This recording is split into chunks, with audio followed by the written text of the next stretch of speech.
Muy buenas tardes a todos y a todas. Bienvenidos de nuevo a esta tercera conferencia del ciclo de estudios sobre la Alianza Birregional Europa-América Central. Es de nuevo un gusto para mí darles la bienvenida en nombre de la Universidad Rafael Landívar, de la Universidad Centroamericana de El Salvador y de la Universidad Centroamericana de Nicaragua a este espacio de reflexión y diálogo que hemos venido preparando desde el año pasado sobre este tema tan importante de la relación entre la Unión Europea y Centroamérica. Antes de arrancar con los comentarios iniciales, quisiera en nombre del Comité Académico de la Maestría mencionar que lamentamos mucho el fallecimiento del doctor Mauricio Ordocia. Él fue negociador en el proceso de paz auspiciado por el grupo de Contadora, fue negociador de los acuerdos de paz de Esquipulas II.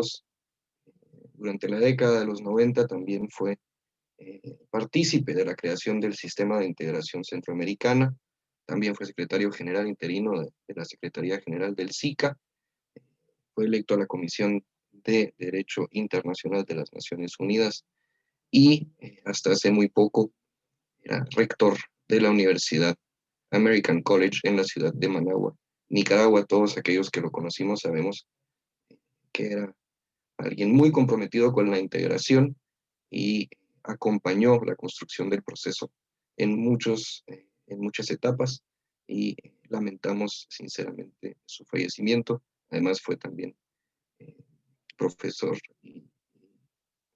y expositor en el programa de maestría en integración centroamericana. Además de esto, pues para proseguir con las palabras de bienvenida, les, les comento que pues la sesión de hoy tiene como objetivo profundizar en nuestro conocimiento sobre el acuerdo de asociación, que como ya saben ustedes, representa la culminación del diálogo entre dos regiones que arranca a inicios de los años 80, ¿verdad? Y representa pues un instrumento que busca estrechar vínculos políticos y económicos entre dos regiones, además de establecer caminos y áreas de oportunidad para ambos actores, marcados por la necesidad de construir un espacio de cooperación conducente a relaciones birregionales capaces de aportar, entre otras cosas, a la profundización del proceso de integración. Eh,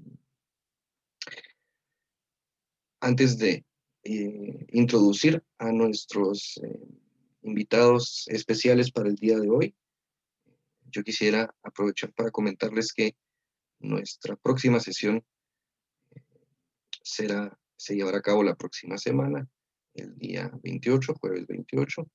Esta vez, esta sesión se va a realizar un poco antes, a las 2 de la tarde, y portará sobre el tema de políticas comunes en los procesos de integración regional a la luz de las experiencias centroamericana y europea.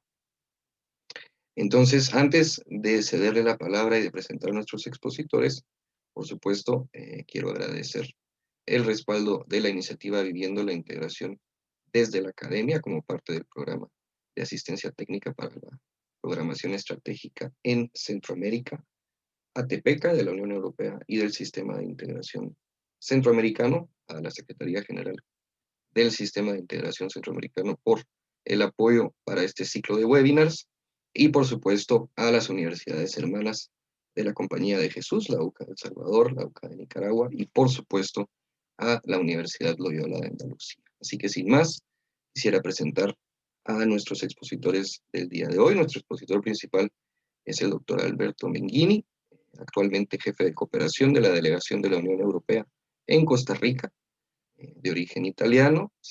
El doctor Menghini se tituló en agroeconomía con especialización en finanza internacional y ha laborado en el sector privado y para los gobiernos de Italia, Estados Unidos y en los últimos años para la Unión Europea, desempeñándose en misiones en Jamaica, en Birmania, Liberia, Nicaragua y desde el mes de septiembre del año 2020 en Costa Rica. Y como comentarista tenemos el gusto de contar con la presencia del profesor Vicente González, a quien todos conocemos muy bien, Él es profesor de la Universidad Loyola de Andalucía y coordinador del programa Viviendo la Integración desde la Academia, además de ser profesor del programa de maestría en Integración Centroamericana y Desarrollo. Así que, pues será un gusto escucharlos y, como saben, la dinámica será la misma. Tendremos el espacio de exposición de parte del doctor Menghini, seguido del espacio de comentarios, y les pedimos que por favor vayan incorporando sus preguntas en el espacio de preguntas y respuestas previsto para tal efecto, para tener un espacio de unos 15 o 20 minutos, si es posible al final, para poder compartir entre todos los asistentes. Muchas gracias y dejo con ustedes al doctor Menghini, a quien escucharemos con mucha atención.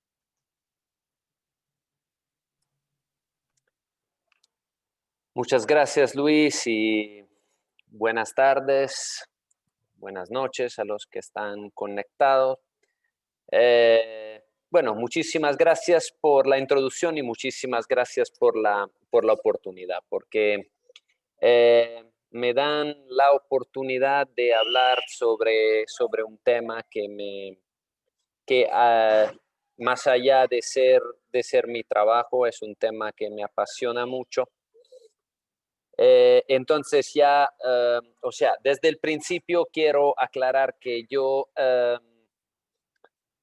no es que yo crea en la integración regional porque trabajo como funcionario de la Unión Europea, sino que trabajo por la Unión Europea un poco como vocación, como personalmente soy un europeísta convinto, un integracionista convinto, creo eh, en el beneficio de la integración. Lo he vivido, yo creo, personalmente en mi historia personal. Entonces, me van a disculpar si en mi presentación voy a personalizar un poco los mensajes, porque verdaderamente creo en el proyecto europeo y como consecuencia creo también en el proceso de integración de Centroamérica y creo también en las potencialidades del acuerdo de asociación. Entonces, a ver, no sé bien por dónde empezar, porque creo que los que estamos aquí hoy hablando de estos temas, creo que no se necesita verdaderamente estar explicando por qué los procesos de integración regional son importantes. Aunque bueno, me gustaría tener una discusión muy abierta y hasta me gustaría tener provocaciones, poder responder, poder debatir muy abiertamente sobre distintos puntos de vista. Y sé que los hay. Tal vez en Europa se escuchan más posiciones anti-europeístas. Por lo menos en mi breve experiencia en Centroamérica, tal vez sí se critica el proceso de integración por no avanzar, eh, o a veces por no, digamos, por quedarse un poco atrapado en ciertas discusiones políticas, pero por lo menos hasta que yo haya escuchado, no hay voces en contra de la integración, por lo menos que sean muy fuertes como para llegar a los medios eh, mainstream. Eh, Eso sí, a veces como europeo, y eso lo digo un poco como comentario de entrada, hablando con muchos colegas y amigos centroamericanos, ponen mucha énfasis en las diferencias entre los países centroamericanos y es normal y creo es un proceso fisiológico. Claro, siempre yo lo que digo son dos cosas. Uno, bueno, primero que en Europa a ver, si hay diferencias aquí, en Europa seguramente las hay más. Imaginemos, o sea, eh, no sé, las diferencias dentro de lo que puede ser un ciudadano de Panamá y uno de Guatemala y las que pueden ser las diferencias entre un griego y un finlandés, o sea, que ni comparten el alfabeto. Entonces eso, por decir que un poco el moto que nos representa, ¿no? O sea, es tratar de cada uno mantener sus diferencias, pero buscar alguna forma de unidad que nos permita de alguna forma maximizar el beneficio. Eso, ser parte de un proceso de integración regional, desde luego no significa perder eh, su propia identidad. Entonces, a ver, aterrizando un poco estos conceptos al acuerdo de asociación. Eh, justo anteayer, nuestro alto representante para política exterior, el señor Borrell, que además es vicepresidente de la Comisión Europea, hizo un discurso al Parlamento Europeo, hablando de de los acuerdos de asociación que estamos negociando con otros países de América Latina. Y por cierto, hizo un llamado muy apasionado y muy contundente, yo creo, a los europarlamentarios, donde básicamente el mensaje era, aquí estamos tratando de llevar a cabo un trabajo que ha tomado 20 años. Es bien que se pase por un proceso parlamentario, que haya un escrutinio y todo, pero importante que se vea dónde queremos ir y importante que no se quede aquí bloqueado durante 20 años más. Entonces, ahí tal vez lo que yo habría agregado en él, eh, el tema de el acuerdo de asociación de Centroamérica que ya tenemos es es nuestra mejor entrada a negociar nuevos acuerdos de asociación. El acuerdo de asociación con Centroamérica, seguramente ya lo habéis escuchado, ha sido el primer acuerdo de asociación de región a región que ha negociado la Unión Europea.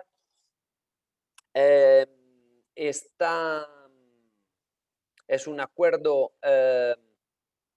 que todavía está en aplicación parcial porque falta la ratificación por parte de un Estado miembro europeo.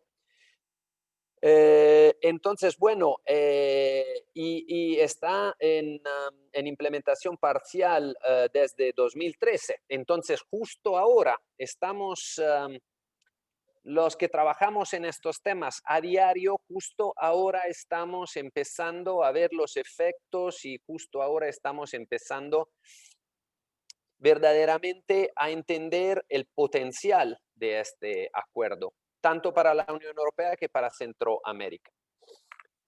Eh, a ver, como imagino ya sabrán, el acuerdo de asociación se compone de tres pilares. Un pilar eh, comercial de comercio, un pilar de diálogo político y un pilar de cooperación. A ver, esta es una presentación. Esto siempre se dice del acuerdo de asociación que se compone de estos tres pilares y el pilar comercial en particular es el único pilar que en este momento está en implementación. Hasta que no se complete el proceso de ratificación en Europa. Pero bueno, es una forma de presentarlo. En realidad, si lo miramos bien, los tres pilares mm, no, no son tres áreas bien delimitadas y bien distintas entre ellas. un ejemplo sobre todos. En el marco del pilar comercial, que, eh, que bueno, como recordaba, es el pilar, ¿no?, que en este momento está en implementación, se habla de temas que son exquisitamente comerciales. Se habla de, por ejemplo, de acceso al mercado, aduanas, estándares sanitarios, fitosanitarios, barreras al comercio, compras públicas y todo eso, pero también hay un subcomité muy importante y que la verdad nos da muchísimo trabajo, que es el Trade and Sustainable Development. Entonces, hay un comité de comercio y desarrollo sostenible. ¿Qué se hace en el marco de este comité de comercio y desarrollo sostenible? Pues básicamente se habla de cómo los acuerdos comerciales del acuerdo de asociación, eh, de sus efectos a nivel de desarrollo. Y se habla sobre todo de dos cosas, de estándares laborales y de estándares medioambientales. Entonces, en este diálogo, digamos, se abre la puerta. Los otros temas que se debaten son más bien para los ministerios de comercio, de economía. Cuando hay la discusión del comité de comercio y desarrollo sostenible, pues se empieza a hablar también a nivel de ministerios de medio ambiente, ministerios de trabajo. Y no solo, en este marco también se establece otra estructura, que son los grupos asesores. ¿Qué son los grupos asesores? Son básicamente un mecanismo de participación de la sociedad civil. Eh, Eso tal vez parece como una maquinaria burocrática y muy pesada. En términos concretos, ¿qué significa? Por el lado europeo hay una estructura que se llama el Comité Económico y Social Europeo, que reúne a representantes de las distintas áreas de la sociedad civil. Entonces participa eh, el sector privado, las gremiales, participan los sindicatos, participan los representantes de las autoridades locales, los consumidores, las asociaciones medioambientales. Y, y bueno, entonces el Comité Económico y Social participa en este diálogo. Y por el lado centroamericano también hay una participación por parte de sus equivalentes centroamericanos. No hay un equivalente regional del Comité Económico y Social, pero sí participan, por ejemplo, ahora no tengo la lista completa, pero representantes del sector privado, representantes de los sindicatos, de los trabajadores, de los campesinos, del sector medioambiental.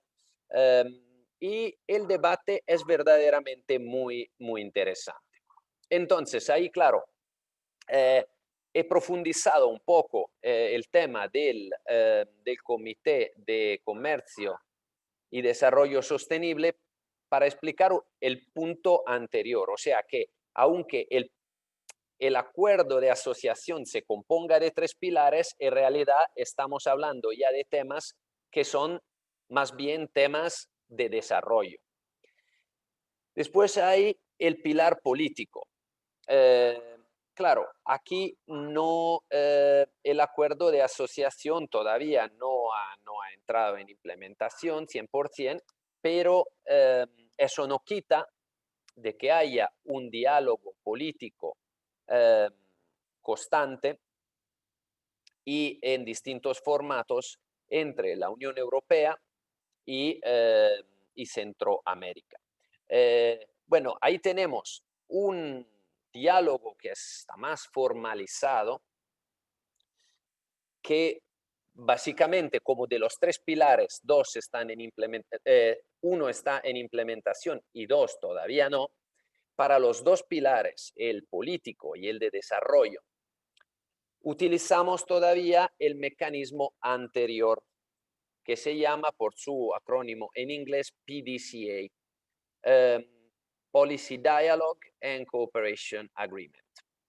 ¿En qué consiste esto? Básicamente, el aspecto más tangible es una comisión mixta que se reúne normalmente cada año, en la primera mitad del año, y quien participa en esta comisión son los representantes de las instituciones europeas y los representantes de los países de Centroamérica.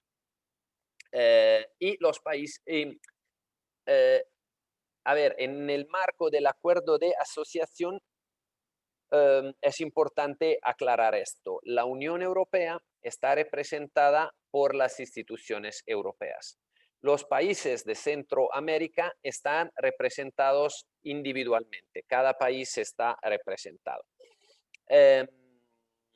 En el PDCA y en algunos de los comités ya del acuerdo de asociación participa también la institucionalidad regional. Ahí yo creo es importante destacar que aunque la institucionalidad regional no tenga un rol identificado y formalizado en alguno de estos mecanismos de diálogos, eso no quita de que sean muy presentes y que sean efectivamente ellos que hacen mucho del trabajo, de la mano, obviamente, con los países. Entonces, bueno, como decía, mi percepción es que estos son instrumentos que plasman una ambición que tienen ambas regiones de dialogar y no solo de dialogar entre regiones para buscar una ventaja común, sino también de dialogar en la búsqueda de un modelo común de desarrollo. Eso queda plasmado bastante claramente en la parte inicial del texto legal del acuerdo de asociación. O sea, no es algo muy diferente de un acuerdo de libre comercio. Es un acuerdo que tiene ya una ambición, o sea, ahí queda plasmada una ambición de ambas regiones a trabajar hacia un modelo de integración. Esto es muy importante mencionarlo.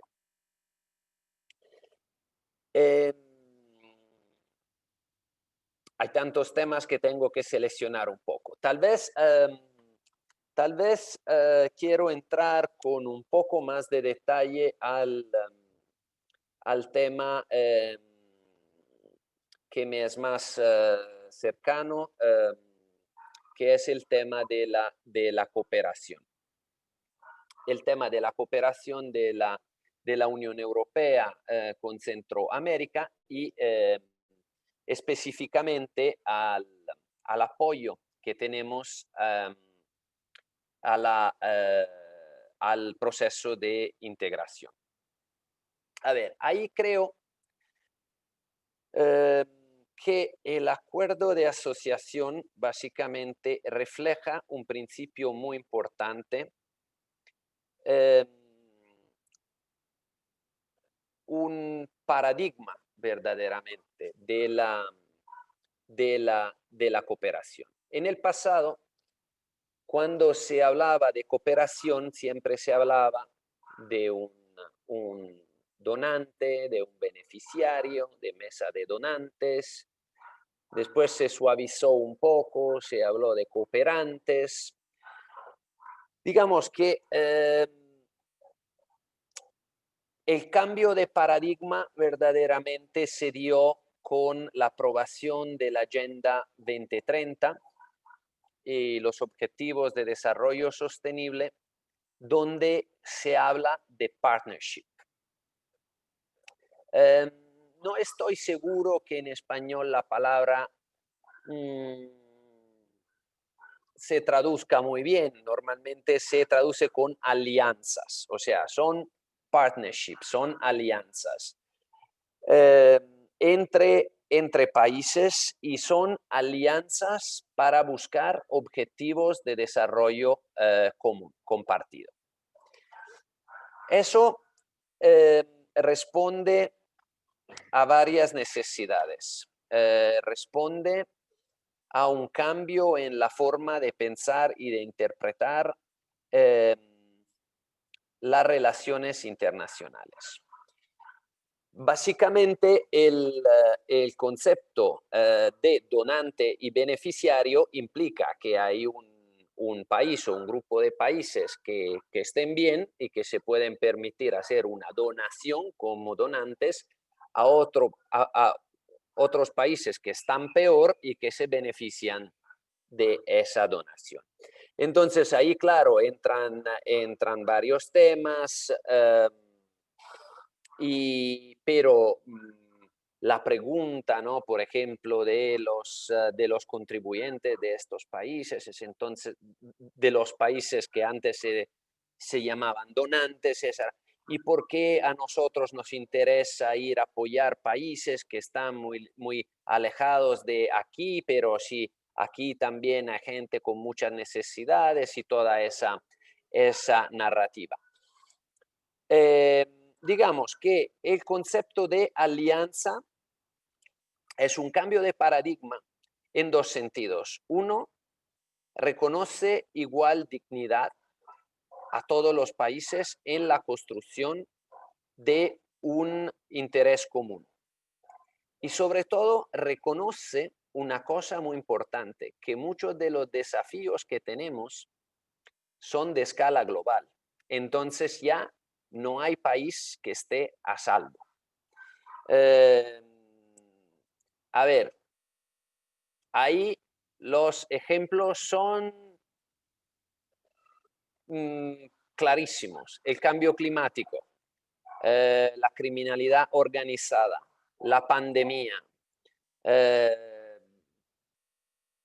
o sea, todos sabemos, creo, a esta altura, espero, algunos yo creo que lo saben, pero no lo quieren decir. A veces cuando se escuchan unos debates políticos donde la gente, hay algunos políticos que siguen diciendo, pero a mí que me interesa de apoyar a la gente que está ahí, pues yo creo que todos ya deberíamos haber entendido que el problema de mi vecino o el problema del vecino de mi vecino en algún momento va a ser mi problema. Ahora, la velocidad de transmisión de estos problemas es diferente. Ahora, claro, el hambre no es transmisible, se piensa. En realidad lo es. Pero claro, se transmite de forma mucho más lenta del cambio climático y seguramente de forma mucho más lenta de una epidemia. Entonces, bueno, yo, por ejemplo, me sorprendió, he tenido la experiencia en mi vida de trabajar sobre la epidemia del ébola en África del Oeste. En ese momento, digamos, eso constituyó un ejemplo muy bueno para demostrar a la gente que, mira, no es que a ti puede no interesarte de lo que está pasando en África del Oeste, porque si ahí hay una epidemia de ébola, algún día un señor se va a subir a un avión y en 5 horas está en el corazón de Europa y de ahí no sabemos lo que va a pasar. Todavía, obviamente, nadie pensaba de que nos habría tocado la pandemia del COVID, pero ahora creo que más que nunca lo tenemos claro, que el problema de uno es el problema de todos. El cambio climático obviamente nos pone también unos retos comunes que solo juntos lo podemos enfrentar. Entonces, la cooperación que tenemos va un poco orientada a estos temas. Mm, un poco tal vez sin aburrirles con muchos números, pero le quiero contar brevemente qué hace prácticamente la Unión Europea con Centroamérica. Em, Tenemos un programa de cooperación, en buena parte plasmado en un programa multianual, pero digamos que es un poco un animal que va cambiando de forma a lo largo de los años. En este momento, y nosotros funcionamos por ciclos de programación de 7 años, que corresponden al ciclo de programación de los presupuestos de la Unión Europea. O sea, nosotros tenemos en la Unión Europea presupuestos anuales, pero tenemos un marco financiero multianual de 7 años. Entonces, ahora estamos justo al inicio de un nuevo ciclo de programación 2021-2027. Y estamos cerrando el ciclo de programación 2014-2020. En este periodo de 7 años, más o menos, yo me he sacado unos cálculos, nuestra cooperación con la región eh, ha sido de unos 175 millones de euros, más o menos. Eh, a ver, hay una cosa importante. Hablo de apoyo al proceso de integración regional. Eso no significa necesariamente apoyo, eso no significa que estos fondos hayan apoyado todos la institucionalidad. Porque claro, mucha gente seguramente ya habrá dicho, pero qué brutalidad, esto de las instituciones SICA ha recibido 175 millones de euros, es un montón de plata. No, no ha recibido esa plata. La gran mayoría de esa plata ha financiado proyectos de construcción de la integración regional. No ha necesariamente financiado la institucionalidad regional. La institucionalidad regional es un facilitador del proceso. Obviamente, un proceso de integración regional requiere de instituciones fuertes y capacitadas que lo puedan liderar, pero eso no significa que todos los recursos vayan a las instituciones. Esto también es un error que muchas veces se hace en Europa, porque en Europa también hay muchos que ven el presupuesto de las instituciones europeas, el presupuesto que manejan las instituciones europeas y dicen, oye, qué brutalidad, pero eso es un montón de plata, ¿qué pasa con toda esta plata? En realidad, lo que, lo que queda a las instituciones es muy poco. Lo que se hace es un mecanismo de redistribución y a través de este mecanismo, estos fondos van a financiar iniciativas en los países europeos o, en el caso de la cooperación con Centroamérica, iniciativas en los países de Centroamérica, iniciativas que fortalecen este proceso de integración. Eso es muy importante entenderlo, porque eso es un poco el principio que nos guía en identificar las acciones claves. Entonces, bueno, ¿en qué nos hemos estado gastando estos fondos? Identificamos 3 áreas prioritarias de cooperación. Una que es un poco alguien podría decir un poco nuestra obsesión de estos días, que es el tema del cambio climático y el desarrollo sostenible. Algunos de ustedes habrán escuchado que en la Unión Europea tenemos un Green Deal, un pacto verde, donde nos pusimos unas metas muy, muy ambiciosas de descarbonización de nuestras economías, de mitigación del cambio climático. Entonces, bueno, nuestra ambición internacional era y sigue siendo la de exportar estos principios y de trabajar con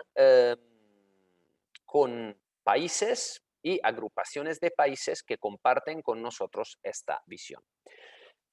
Entonces ahí financiamos una serie de iniciativas, voy a mencionar algunas sin mencionarlas todas. Por ejemplo, montamos junto con la cooperación alemana un fondo de desarrollo verde de la región SICA. Un fondo a través que básicamente busca mm, eh, eh, eh, fortalecer los mecanismos de financiación del cambio climático, reforestación y todo eso. O un mecanismo de seguro contra las calamidades naturales, los huracanes, terremotos y todo eso. Bueno, voy a acelerar un poco porque me he dejado un poco llevar por la pasión, me voy a quedar corto de tiempo. La segunda área donde trabajamos es el área de integración económica. La área de integración económica, ahí sí quiero invertir 2 minutos de tiempo eh, para hablarle de una cosa. Yo creo, ahí vemos, es donde estamos viendo y donde podemos tocar con mano los efectos del acuerdo de asociación. ¿Por qué? ¿Qué está pasando? A través del acuerdo de asociación, el acuerdo de asociación nos pone un marco y a través de la cooperación financiamos algunas acciones. ¿A qué están dirigidas estas acciones? Están dirigidas sobre todo a una mejor integración económica de los países centroamericanos. Facilitación de comercio, tránsito fronterizo, aduanas, pero también a temas tipo armonización de los estándares de productos, también la introducción de normas comunes en Centroamérica en temas de competencia. Y bueno, ahí podría seguir hablando mucho. A ver, ¿dónde está la diferencia entre un tratado de libre comercio y el acuerdo de asociación? En un tratado de libre comercio, dos partes pactan un acuerdo de bases comunes de comercio. A mí como partner comercial, lo que haces tú no me interesa.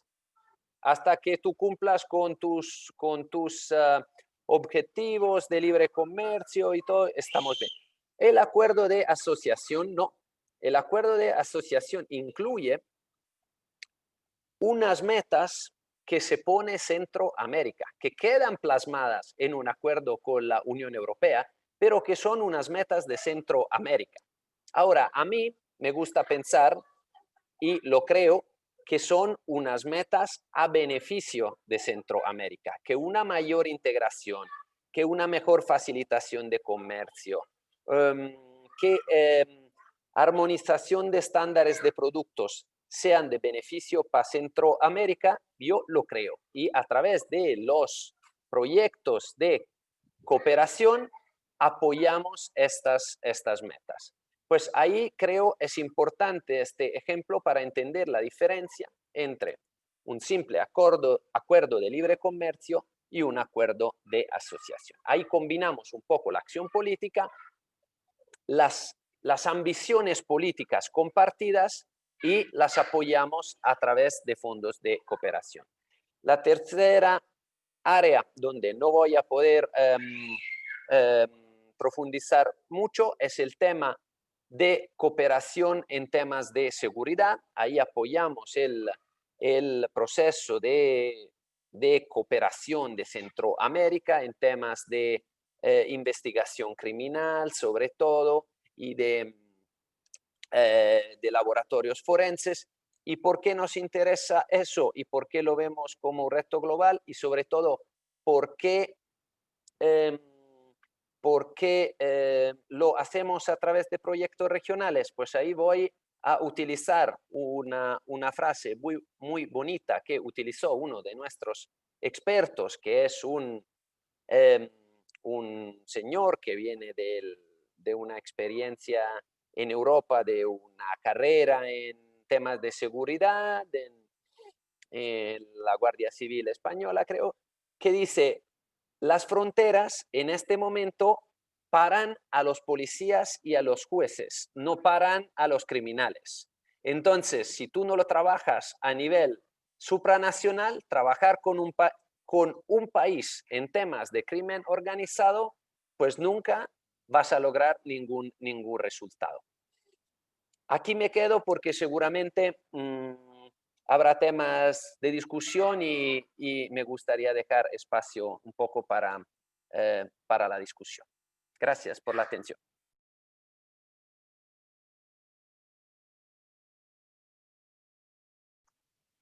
Muchas gracias, Alberto, por tu excelente exposición. Definitivamente, pues, nos llama mucho a la reflexión sobre este tema, por el grado de profundidad que le diste a los temas que abordaste y sobre todo por este tema que a mí en lo personal me parece muy importante, que es mencionar eh, el rol protagónico que tiene el tema de la profundización del proceso de integración centroamericano dentro de los objetivos del acuerdo de asociación, ya que muchas veces pues se piensa en el acuerdo como un mero acuerdo de libre comercio, lo cual pues evidentemente, como lo dijiste muy acertadamente, pues es un error, ¿verdad? Entonces, yo con eso pues me gustaría dejarle la palabra al profesor González para que haga algunos comentarios antes de cederle el espacio a nuestros participantes, que seguramente tendrán muchísimas preguntas. Vicente, bienvenido. Muchas gracias, Luis. Y bueno, en primer lugar, felicitar muy sinceramente a Alberto porque su conferencia, como nos prometía, como nos indicaba cuando estábamos preparando cuando estábamos en el previo del inicio, ha sido interesante, ha sido comprometida, ha apuntado temas que no son los necesariamente estándar, sino que nos ha profundizado en algunas de las líneas que muchas veces son las menos comentadas o comentadas de manera superficial cuando se habla del acuerdo de asociación. Entonces, de verdad que enhorabuena y bueno, no he parado de tomar notas. Yo voy a intentar señalar muy brevemente algunos aspectos que me han llamado especialmente la atención, pero muy brevemente porque creo que, y por lo que veo en los comentarios, creo que va a ser muy interesante hacer ese diálogo con los participantes, ¿no? Solo si me permito el pequeño lujo, por un lado, de unirme al pesar que mencionaba Luis al comienzo por la muerte de nuestro querido Mauricio Erdozzi, al que tanto vamos a echar de menos. Y también, si me lo permitís, sabéis que suelo hacerlo, pues quiero hacer un saludo especial a mis estudiantes de la maestría y un poquito más especial a mis estudiantes del grado de Relaciones Internacionales que están en plena época de exámenes a estas horas de la madrugada participando en el seminario. Eso es realmente también compromiso. Así que muchas gracias. Como decía, solo quería mencionar o resaltar tres de las ideas que nos ha compartido Alberto y por si sirven también de base para las reflexiones y los comentarios posteriores. La primera de las ideas que yo quería destacar es el hecho que también ahora nos resaltaba Luis, el hecho que creo que es determinante para entender qué es el acuerdo de asociación, de que esta existencia de estos dos pilares adicionales al comercial, del pilar político y del pilar de cooperación, nos dejan, lo decía Alberto de manera muy clara, nos dejan un acuerdo que va mucho más allá de un tratado de libre comercio. Y que de hecho, para la Unión Europea especialmente, lo más relevante es casi lo que no es estrictamente el Tratado de Libre Comercio. Es decir, o sea, si somos conscientes de que la Unión Europea debe ser ahora mismo, debe tener como una cuota en torno a el 15, 16% del comercio mundial. Yo creo que sigue siendo todavía, ¿no?, el primer socio comercial del mundo. Evidentemente, la región centroamericana es interesante, pero no es un objetivo fundamental para las políticas estrictamente comerciales. Y por lo tanto, el que existan esos otros dos pilares y que se difuminen el conjunto del acuerdo nos muestra que en realidad la Unión Europea tiene un interés de política exterior, de política internacional, de política de relaciones internacionales, de posicionarse geopolíticamente como un modelo de relaciones internacionales. Oyendo a Alberto, caí en la reflexión de que ese interés, digamos, geopolítico tiene como al menos dos componentes. Yo decía, una, digamos, adintra del acuerdo y otra hacia afuera del acuerdo. Hacia adentro del acuerdo en el sentido de, lo ha explicado muy bien, creo, lo que supone de fortalecimiento del propio proceso de integración regional centroamericano. Es decir, el acuerdo pretende, porque Europa se cree que el desarrollo de los países necesita el complemento del desarrollo de sus instrumentos regionales, de sus políticas regionales, de su capacidad de acción regional. Lo he explicado muy bien, aunque con muy poco tiempo, y daban ganas de decir, no, Alberto, continúa cuando hablaba del tema de seguridad, ¿no? Es un caso clarísimo de ese interés hacia adentro, fortalecer el proceso de integración centroamericano, porque es una convicción de que es parte fundamental del desarrollo de las sociedades centroamericanas. La parte del interés hacia afuera es porque es también la manera en la que la Unión Europea se posiciona geopolíticamente en el mundo. Es decir, Estados Unidos tiene un modelo de hacer política internacional, un modelo de posicionamiento internacional. China tiene un modelo de posicionamiento internacional. Europa tiene su modelo de posicionamiento internacional. Y buena parte de ese modelo es decir, miren, es que yo me creo, porque soy un proceso de integración y por lo tanto fortalezco, apoyo y acompaño a otros procesos de integración regionales, ¿no? Creo que esa era la primera idea que extraía de las reflexiones del doctor Merenguini y que en cierta manera aglutinan buena parte de estas reflexiones. El segundo comentario, muy brevemente, me ha gustado mucho, es una de las primeras reflexiones que nos ha compartido, esa idea de que los tres pilares no están claramente delimitados. No había sido tan consciente de eso hasta que lo han mencionado así y además es que eso es algo muy positivo. Que se difuminen, que cueste delimitarlo, es algo positivo porque, de nuevo, nos transmite claramente esa idea del verdadero interés que hay en poner en marcha un acuerdo de este tipo y, por otro lado, porque creo que es una muestra de coherencia de nuevo en el posicionamiento en la política exterior de la Unión Europea. En mis clases de Relaciones Internacionales mencionamos cómo esa coherencia ha hecho que precisamente la manera de hacer comercio la Unión Europea haya cambiado.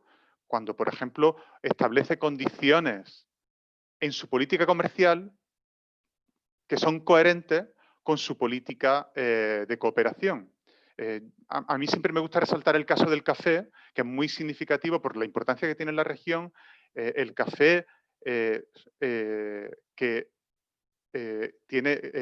para el que la Unión Europea establece aranceles cuando este café es procesado de alguna manera y proviene del exterior ya procesado. Sin embargo, el acuerdo de asociación ha permitido que el café centroamericano sea procesado o no sea procesado, pero el procesado también entre sin aranceles a la Unión Europea. Eso es coherencia. Entonces, hay ese difuminado de los tres pilares tiene un claro aspecto positivo por coherencia de la política de la Unión Europea y un aspecto positivo por lo que supone del fortalecimiento de algunas instituciones clave que también me ha gustado y me ha llamado la atención y no era consciente tan claramente de eso hasta oír a Alberto. Y menciono un ejemplo que él ha apuntado, que es el rol que juegan el Comité Económico y Social Europeo y su interlocutor centroamericano, que es el Comité Consultivo del SICA. Sinceramente, cuando yo que he acompañado un poquito al Comité Consultivo desde dentro de la institucionalidad, siempre he tenido la impresión de que la Unión Europea se cree más y escucha más al Comité Consultivo del SICA que la propia institucionalidad del SICA. Y eso es una tremenda enseñanza para el resto de la institucionalidad. Y ejemplos de ese tipo creo que son muy determinantes para entender ese principio de coherencia por el fortalecimiento institucional. Yo ahí, en mi opinión, creo que todavía hay un recorrido por hacer por parte de la Unión Europea, una opinión muy personal, pero de la que tengo mucha convicción, y es el hecho de que esa coherencia, esa convicción por lo que supone el rol que juegan las instituciones y las políticas regionales, todavía le queda el paso de, en parte de sus acciones, ceder más protagonismo en la planificación, no en la planificación, en la ejecución de los programas regionales que son financiados por parte de la Unión Europea. Y que, en mi opinión, creo que el caso de la integración económica y el rol de la SIECA, especialmente en estas actuales etapas de ejecución de las políticas de colaboración, de políticas de cooperación e integración económica, creo que es un ejemplo. Yo, con todo lo que supone de dificultad para las dos partes, creo que la SICA debería ser más protagonista de lo que es en la ejecución directa. Pero bueno, eso es un proceso en el que se van dando.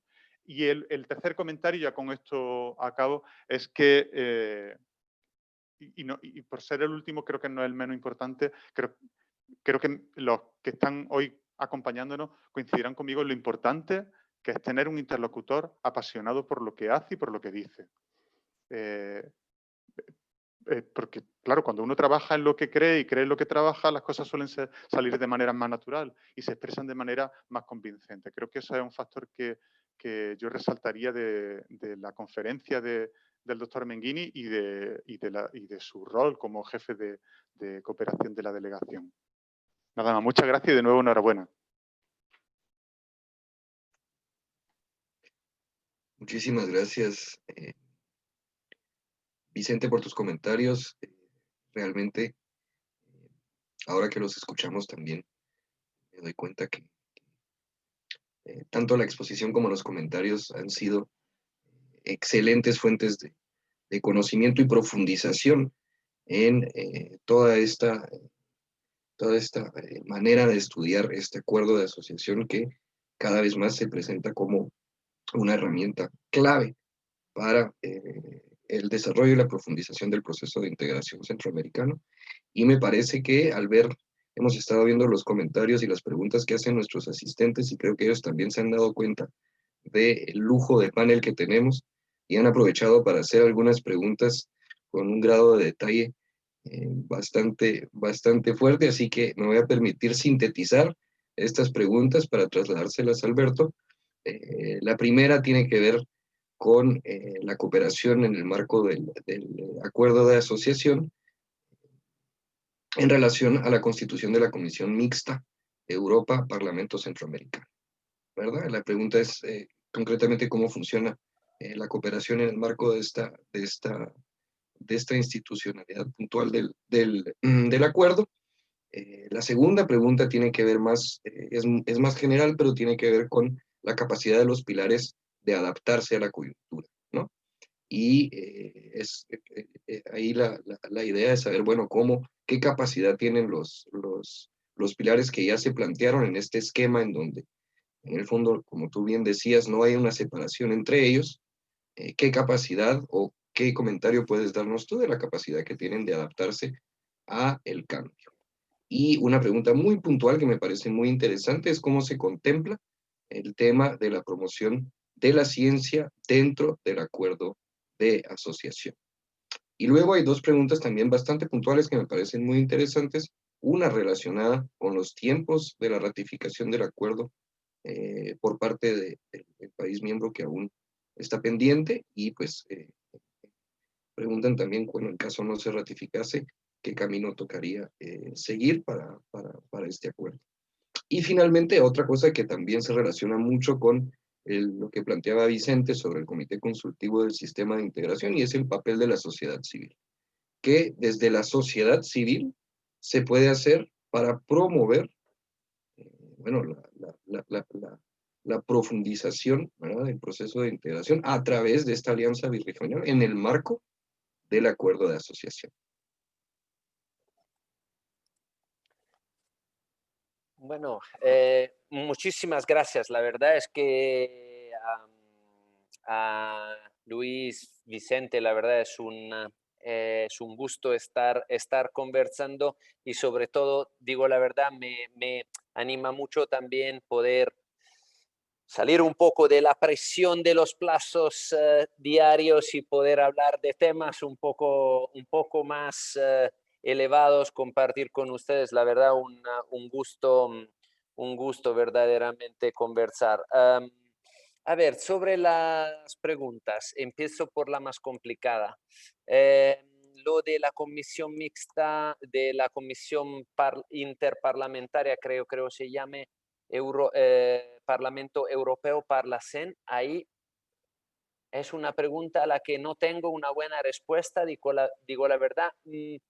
Creo entender que la comisión efectivamente no se constituye hasta que no entre en vigencia todo el acuerdo de asociación, pero posiblemente me desmientan. Es un tema que no conozco mucho, pero sé que en el acuerdo de asociación se prevé y se prevén también otros organismos, pero es un tema que no conozco eh, mucho.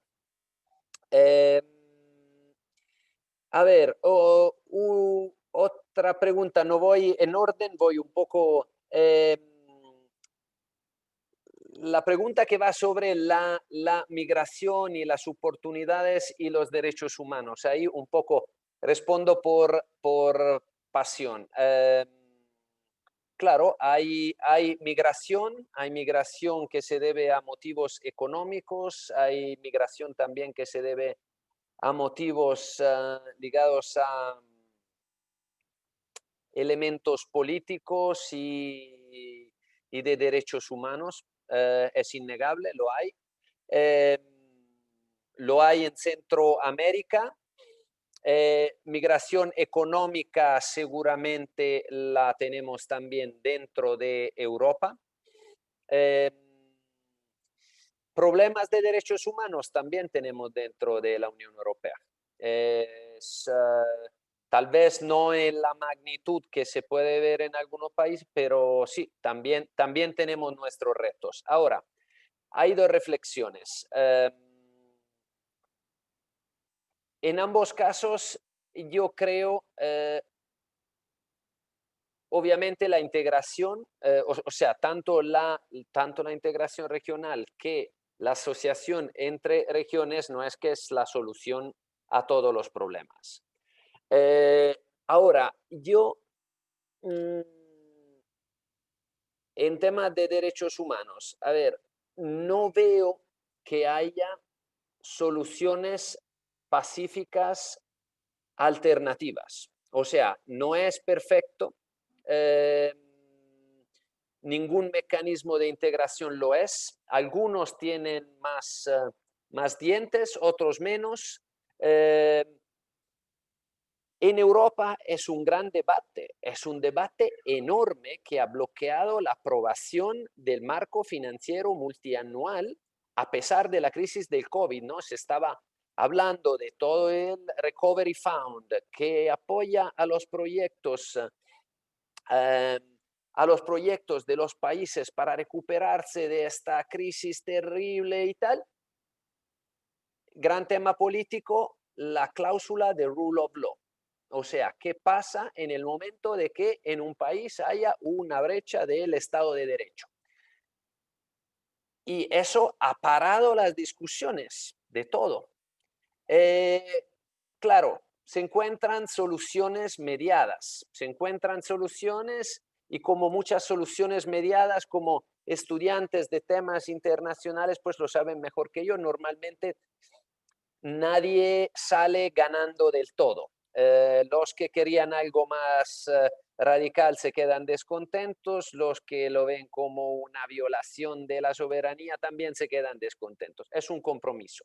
Yo, en todo caso, creo que por eso vale la pena invertir en procesos de integración porque son por lo menos un mecanismo de tener una presión entre países para abordar ciertos temas. No es que un país aislado, sinceramente, tampoco le da chance a otros intervenir en sus temas, porque te dice, ese es nuestro tema interno, yo contigo no tengo relación, pues tú no te metas. Pues entonces, integración regional, multilateralismo, yo por lo menos es el único mecanismo que conozco de poder ejercer presión. Claro, tiene sus limitantes y muchas veces, obviamente, cuando se trata de medidas de presión. No son medidas militares. Pueden tener más o menos dientes, pero ahí vamos. Y un tema importante, los procesos de integración regional son procesos de construcción bottom-up y voluntarios. No estamos hablando de un país que ocupa otro país y impone sus reglas. Entonces son procesos de construcción basados en un consenso común. Y muchas veces para buscar un consenso común hay que rebajar las expectativas e ir construyendo. En eso un tema muy importante que todos los procesos de integración, y hablo sobre todo del proceso europeo, se ha construido sobre todo a través de crisis. Cualquier crisis te da la oportunidad de identificar un fallo de algo que no se había previsto abordar a nivel regional e ir construyendo un mecanismo. La crisis financiera en Europa ha aportado a mecanismos de supervisión de los bancos, a mecanismo de supervisión de los presupuestos de los países, cosa que antes de la crisis financiera ni se podía abordar.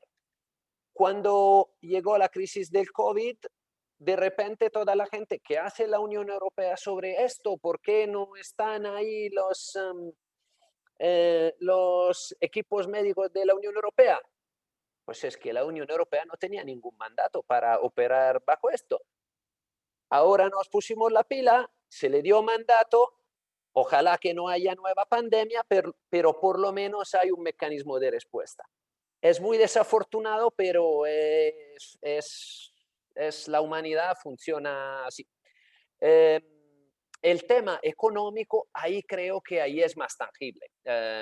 A ver, si la migración es económica, primero, la gente debería ser libre de migrar por su propia elección, no ser una migración forzada, sino ser una migración por elección.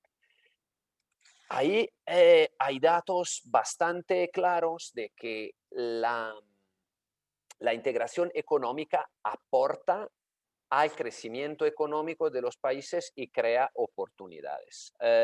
Creo que el BID lo calculó en, creo, 2 o 3 puntos percentuales de Producto Bruto por año, pero claro, con escenarios distintos. Lo que es cierto ahora, un dato que llama la atención, como 5 países de la región se preparan para celebrar el bicentenario, las mercancías dentro de Centroamérica se mueven a 16 kilómetros por hora de promedio, que es la velocidad de las carabelas de Cristóbal Colón. Entonces eso, con el bicentenario y las mercancías que se mueven a la velocidad de las carabelas de Cristóbal Colón, pues si solo se llegara a que se moviesen a 30 kilómetros por hora, ya imagínate cuánta plata se ahorraría. Cuando uno pasa por la frontera de Peña Blanca, si ve 15 kilómetros de camiones ahí parados, esperando 3 o 4 días para pasar frontera, son puntos de PIB que se pierden. Son gastos para las empresas, para no hablar del coste humano, del coste medioambiental. Entonces, pues ahí es una reflexión. No es la solución, son reflexiones personales. Sobre cuál es el camino para la ratificación del acuerdo de asociación. A ver, ha avanzado muy lentamente. Quedaban 2 países para ratificar, uno ha salido de la Unión Europea, entonces queda uno. Ahora, el país que queda es Bélgica y es un país que tiene un sistema institucional muy complejo y muy peculiar. Entonces, claro, ahí es un proceso un poco interno. Eh, pero creo que hay un tema muy importante que nos interesa. ¿Cuál es la forma mejor de empujar o por lo menos qué podemos hacer para empujar la ratificación? Es trabajar los temas que se presentan en contra de la ratificación. ¿Y cuáles son los temas que se aportan en contra de la ratificación del acuerdo de asociación? Y no solo del acuerdo de asociación con Centroamérica, sino que también de otros acuerdos, también comerciales. La gran preocupación, las grandes preocupaciones son 2. Uno,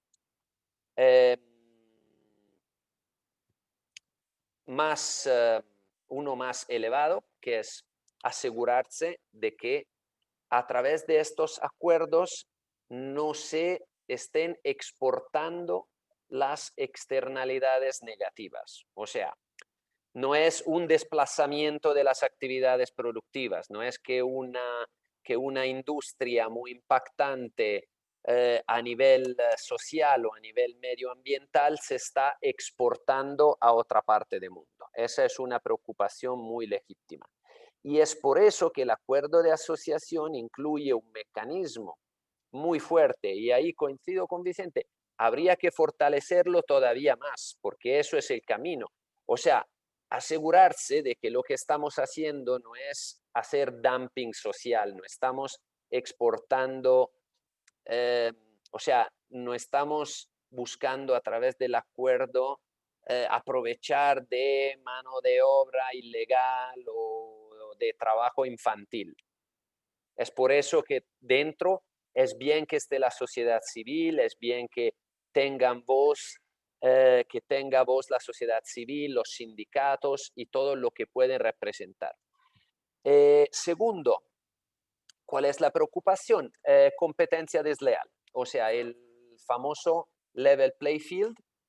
El famoso level play field, los actores económicos de los países obviamente se preocupan de que a través de acuerdos, sobre todo comerciales, se le dé una ventaja a competidores en otras partes del mundo que no tienen que cumplir con sus mismos requisitos, por ejemplo, medioambientales y laborales. Entonces, crear ese diálogo, el playfield, asegurarse de que se haga una competencia dentro de un marco de respeto recíproco.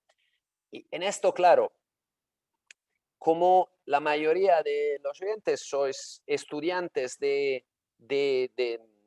pues de política internacional, de temas internacionales, yo creo que como lo estáis estudiando, lo sabéis mejor que cualquier otro. O sea, los que simplifican el mundo y te dan soluciones, que, no, esto, yo tengo la receta, es muy simple, pues no le creáis. El mundo es extremadamente complejo.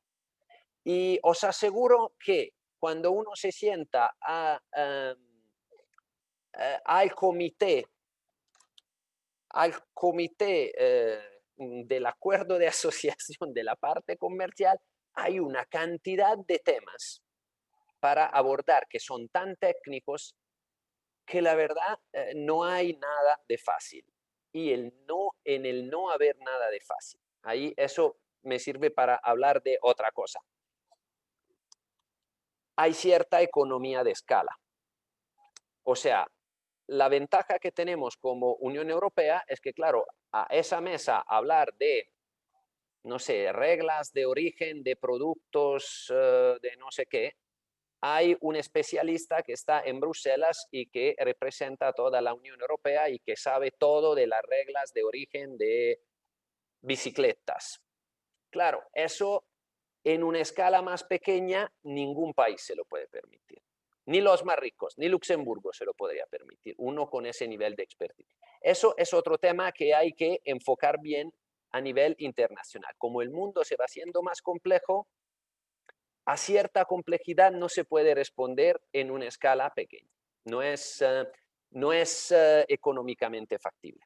Entonces, ¿cuál sería el camino para el acuerdo de asociación? Yo creo es moral suasion, o sea, convencer con argumentos convincentes de que efectivamente esto puede funcionar y no va a tocar en esas áreas que mencionaba antes. Lo siento, me extiendo demasiado, me dejo transportar. Em, ¿Cómo cambia la coyuntura, el tiempo y las áreas de cooperación? Pues esto lo estamos viendo ahora mismo, que estamos en el proceso de programación de los nuevos fondos. Es un proceso de negociación, que es una palabra bonita para decir que es una gran pelea a veces, ¿no? Entre áreas geográficas, prioridades, o sea, en un buen sentido. O sea, claramente los recursos son limitados, los retos desafortunadamente parecen ser tan ilimitados. Entonces, claro, hay que asignar prioridades y en eso estamos. A ver, como Unión Europea tenemos unos temas muy claros que orientan nuestra política exterior en este momento, que son el Green Deal, el Pacto Verde, y que son el tema de digitalización. De digitalización, Pacto Verde, o sea, y que se enlaza con el tema de respuesta de recuperación COVID. Entonces, el lema, si así lo queremos decir, es que apostamos a una recuperación verde y digital. Y es un tema muy importante, sobre todo en esta región más ecua, reducir las desigualdades.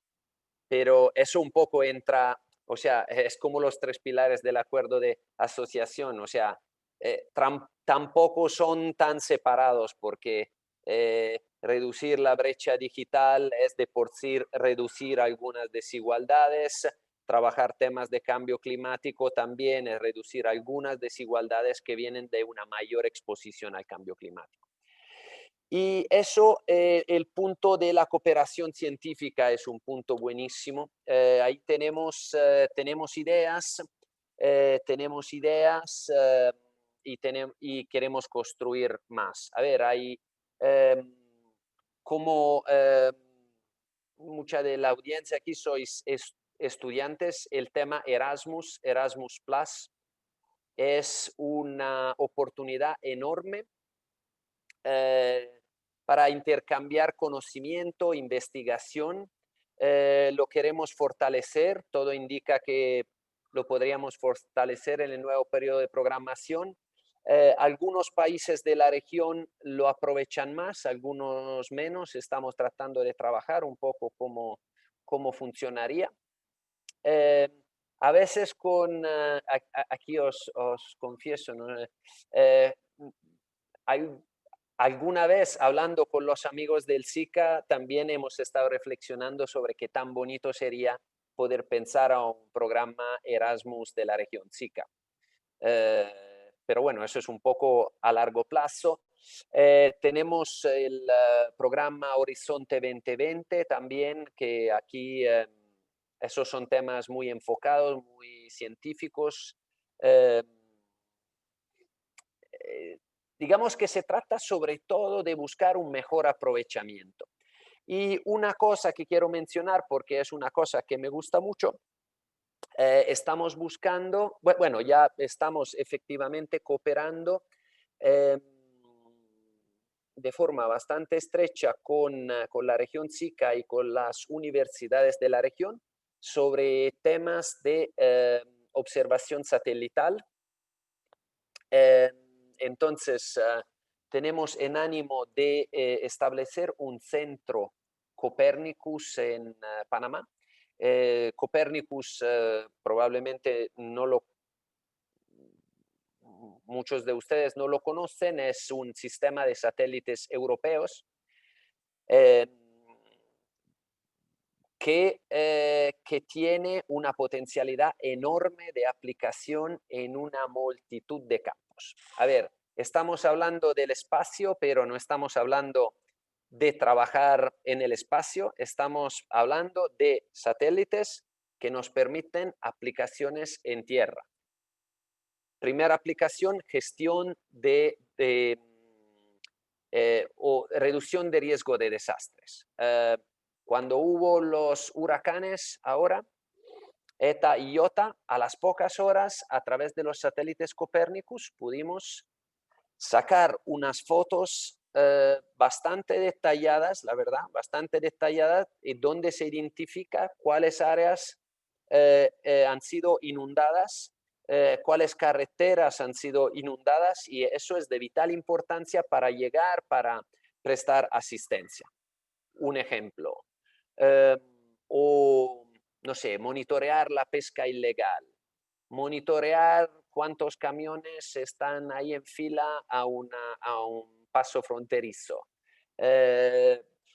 Aplicaciones enormes. Si hay deforestación, no hay deforestación. Títulos de propiedad de la tierra. Entonces, eso queremos construir sobre esta experiencia, y la verdad me anima muchísimo. Y también Galileo. Galileo es otro sistema de satélites que no son de observación, sino que son de geoposicionamiento. Probablemente no lo conocen, pero probablemente ya lo están utilizando, porque casi todos nuestros celulares ocupan también el sistema Galileo de localización y navegación. Y de ahí, bueno, el potencial después es enorme de cooperación científica, se puede expandir a cualquier cosa.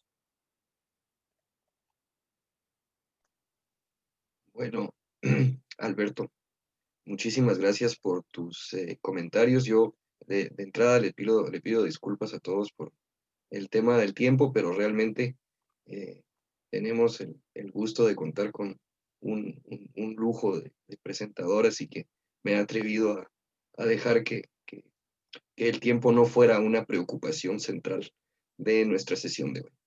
En todo caso, pues en nombre del comité, pues yo quiero agradecerte, Alberto, por los comentarios, por toda la exposición, los comentarios, a Vicente también. Realmente nos queda mucho más claro cuáles son las diferentes problemáticas del tema del acuerdo de asociación, y por supuesto algunos temas que a mí me parecieron particularmente interesantes, la idea de que al ser dos regiones que cooperan en el marco de la necesidad de profundizar un sistema de integración, pues se enfrentan los desafíos de manera conjunta, ¿verdad? Buscando aprender de cada uno de los procesos, porque cada uno de los procesos también tiene desafíos muy particulares, ¿verdad? La idea de que puede cada proceso aprender el uno del otro a mí me parece crucial. Y la otra es la importancia de la institucionalidad, ¿verdad? Como esta manera también de afrontar los retos que a todos los países en esta era de la hiperglobalización que los países se enfrentan, y el hecho de contar con una institucionalidad capaz de reducir la incertidumbre y crear plataformas para el diálogo y la cooperación es absolutamente vital. En este sentido, creo que el hecho de contar con un acuerdo de esta naturaleza augura un buen futuro para las dos regiones. Y con esto, pues yo le doy las gracias a Alberto y Vicente por el tiempo, ¿verdad? Que se ha hecho muy corto, ¿verdad? Creo que todos estamos de acuerdo en eso.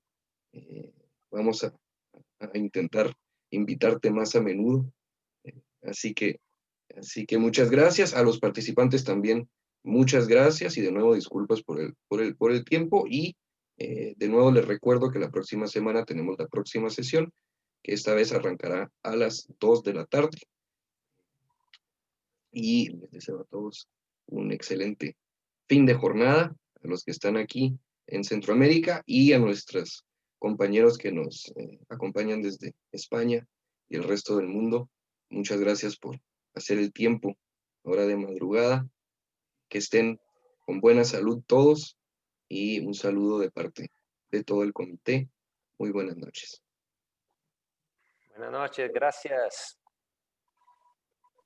Muchas gracias, buenas noches.